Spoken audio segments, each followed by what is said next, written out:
With the Senate postponing its return from vacation to October 7, 2025, constitutional review has emerged as the foremost issue expected to dominate its plenary session. The House of Representatives Constitution Review Committee has presented 87 proposed amendments to the 1999 Constitution, the most pressing of which involves state and community policing, local government autonomy, electoral reform, and improved representation for women and persons with disabilities. Although these proposals remain unpassed, they are still in the stage of public hearings and legislative refinement. It's not certain when a final draft will be transmitted to state assemblies. Unconfirmed reports suggest that alongside constitutional amendments, senators will discuss the persistent attacks on civilians, approval of a supplementary budget, and the dispute between Senator Natasha Akpoti-Uduaghan and the Senate leadership. Now, join us this morning to discuss these subjects is Mr. Kennedy Okolugbo, the media consultant to the Senate President. Good morning, Mr. Kennedy Okolugbo, and thanks for your time. For having me.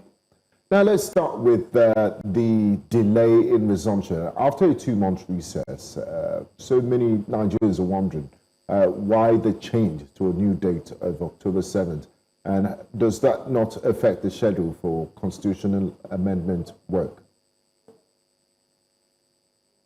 Not exactly. I'm sure you heard the announcement from the clerk of the Senate. The Senate and the House of Rep decided that because of the fact that we are going to have a public holiday next week, October 1st, and a whole lot of people would also travel again after the resumption this week, it did make sense that there'll just be one resumption that will take everybody to December.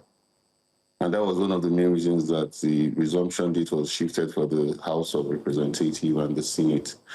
So it's not going to stop committee work for those who have their committee works, like he rightly said.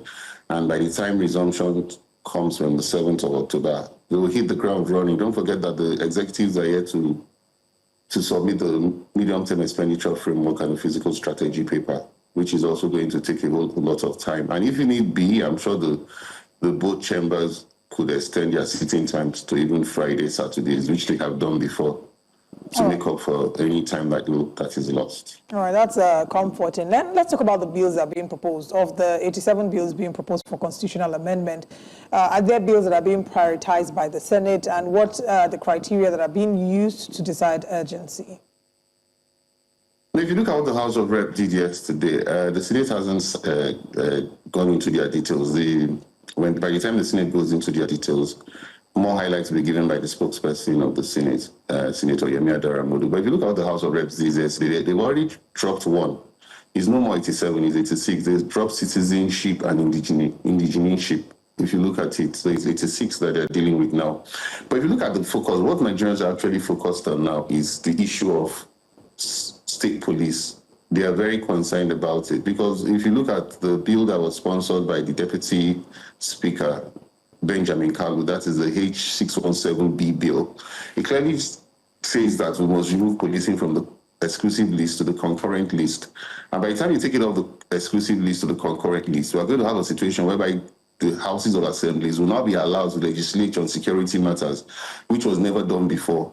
And so by the time they're allowed to legislate on security matters, what follows is that they can now establish state police, bringing policing nearer to the people, and they can have greater control. The governors can now have greater control over the security apparatus in their states. And why people are saying that this is needed is because they want to stem the issue of kidnapping, the issue of herders, farmers clashes, and a whole lot of crime that has eaten into a lot of the fabric of the society, especially in the north central, in the northwest, and also in the southeast. The south is relatively at peace now, but there's still a whole lot of kidnapping going on around there too, which might not happen as much as in the other areas. So if you look at the issue of state policing, it's been one that has been in the front burner. Even the president has also spoken in that favor. But there are also demerits which people have also, tried to point out, that this state policing might be abused by the governors to take advantage of their opponents and other things. But I think those demerits that they have brought to the fore, which is like the issue of funding, infrastructure, equipment for the police, payment of salaries and all that. These are gray areas that can still be dealt with during the public hearing so that they can cross the T's and dot the I's. And we can experiment and see what difference it will be having the state police and the federal police lording over the state police when they see that the state police cannot perform their actions. Okay, I mean, just to follow up on that as well, I know we talked about state policing has been a conversation that has been at the front burner for a long time now, but it's become priority, especially like you mentioned, with the president speaking about it. We've seen what Mr. Kennedy Okolugbo has said regarding state policing. There are also the concerns about abuse. So are we certain that when this is decided upon, there wouldn't be the concerns again about the abuse of office and the ability to manipulate, potentially manipulate the state police at will, especially by the governors? Yes, I see that question as very vital because a lot of people have likened it to what has happened during the elections that you are having for the local governments. That is why the local government autonomy is one of the issues that have been also that has been on the front burner now for constitutional amendment, devolution of powers. Because if you look at it, the Supreme Court has given the local governments the autonomy, but are they really autonomous? That's the question you ask yourself. If their elections are still done by the state governments, they would also find themselves subservient to the governors. And we have seen that any state that carries out the local government elections, that party wins all the elections of even to the councillorship. So people have used that as an example to say that the state police, like you have said, will be also abused in that line. And that is why they are asking that local government elections should be carried out by INEC so that the local government chairmen will now see themselves no more as an appendage of the governor, but a direct commitment to the people who would have elected them from office. And so by the time they're also getting their funds from the consolidated revenue funds directly to their accounts, they will now not go cap in hand to the governor to say, what are we going to do with these funds? Because they're afraid that if they don't do that, they might not be re-elected or seek a second tenure. So that is applicable to the issue of the state police. But if we keep going on about this abuse, I think that there are checks and balances that could be put in place so that the federal police can intervene in an event where this abuse takes place. That's what I think. I think legislation will be able to help us to check this abuse, which people have, which has been a burden that has frightened everybody in terms of allowing the governors control the state security apparatus.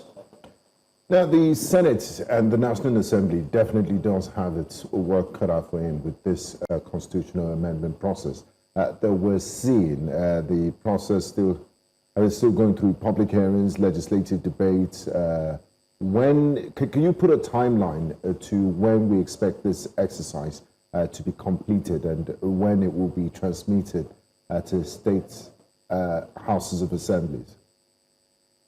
I believe what the House of Rep has done, the Senate is also going to have its own kickstart to the public hearing. Remember, we went through this during the tax bill, if you remember very well. And at the end of the day, the tax bill has been signed into law. People were worried that it was going to be delayed. There was this issue of the Governors Forum saying that they were not okay with the sharing of the VAT. We had the issue of people saying that you cannot trade with the baby on the bathwater. But at the end of the day, the tax, which is a landmark, President Tinubu must be proud of what he was able to achieve by that landmark executive bill, which was tinkered with by the National Assembly. Because without the National Assembly, they would not have been passed into law. The two chambers actually came together, the Senate and the House of Reps. They did the public hearing, and the bill has been passed into law.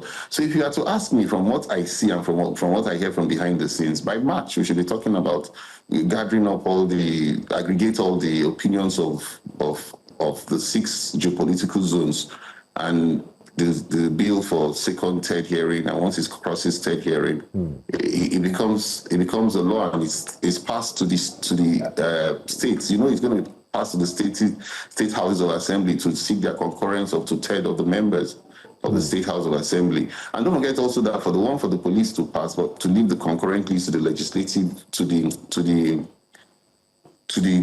other list, will also have to be passed by the state assemblies, 2/3 of the state assemblies. So all those processes look cumbersome, but I think by March, Easter of next year, those processes would have been concluded. And maybe before the next legislative, which will be the final legislative calendar, they'll be able to submit a clean bill to the president, especially with the fact that the primaries are coming.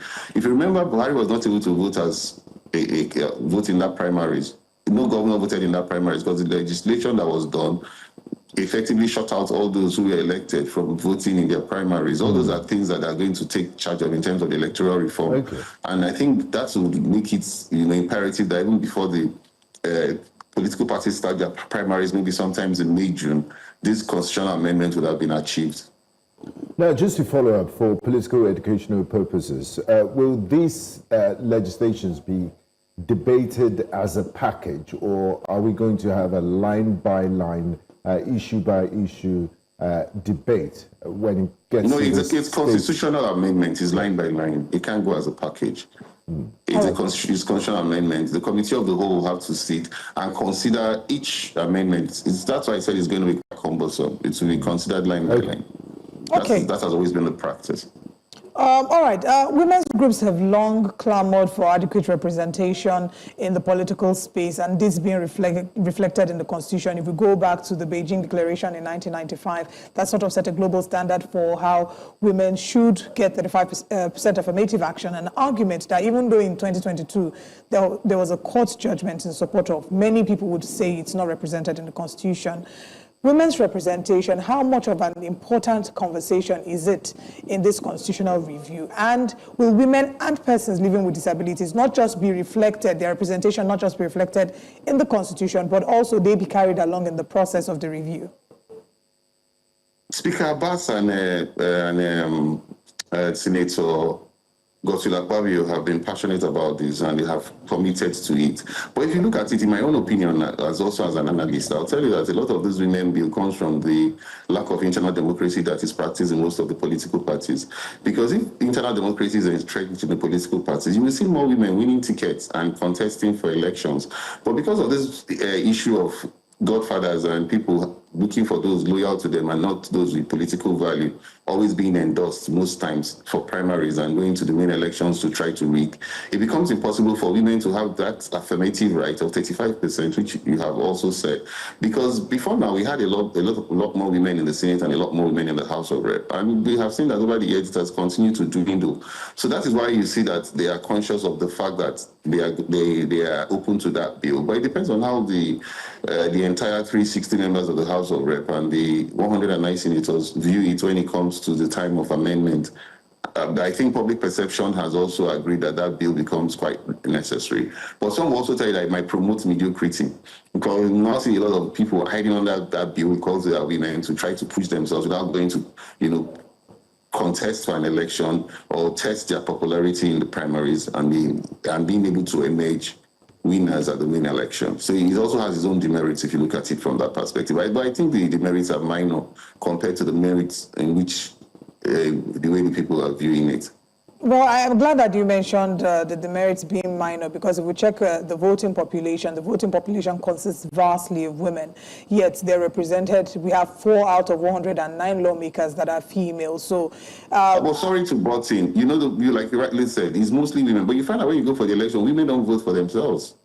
Well, that's another thing that is worrisome, because most of us know, because by the time you go for elections, women are more of the voting population. And that I would assume, or that I would allege. So that's another thing the women must also have to work on to push for women to vote for themselves. And whilst I agree with you that more women need to be in support of women, it is still part of the systemic oppression that has existed long before now in Nigeria's political space, where a number of women would already concede defeat before they even try, because they just assume that if they vote this woman, she's not even going to get into the office anyway, because she's not going to get the support that she needs. So they'd rather just throw their vote behind them. And it is still part of the oppression that we're speaking against. But I don't think that this is a conversation that we can conclude today. That would be a different conversation for another day. Your final thoughts in terms of how Nigerians can ensure that we hold lawmakers, we can hold the lawmakers to account and follow up, the expectations that Nigerians have for constitutional amendment.